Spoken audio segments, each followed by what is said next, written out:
GST रे हेब बड़ परिवर्तन चाषी मध्यबित्तଙ୍କୁ मिलिब 68।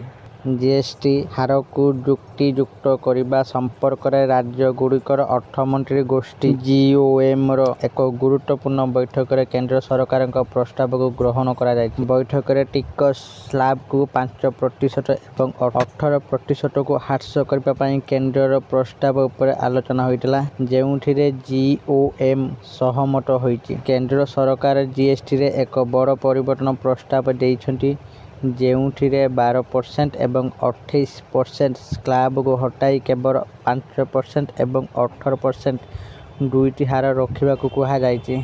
यह व्यतीत तंबाकू एवं पान मसला भली सामग्री उपरे 40% एक स्वतंत्र हार लागू करा जाय परिबो। प्रकृत में केंद्र सरकार जीएसटी रे परिवर्तन माध्यम साधारण लोक, चाषी, मध्यबित्त वर्ग एवं एमएसएमई मानकु आश्वस्ति देबाकू चाहुचंती। यह माध्यम टिकस व्यवस्था को मध्य सरल करने को चाहुचंती। Please subscribe our channel.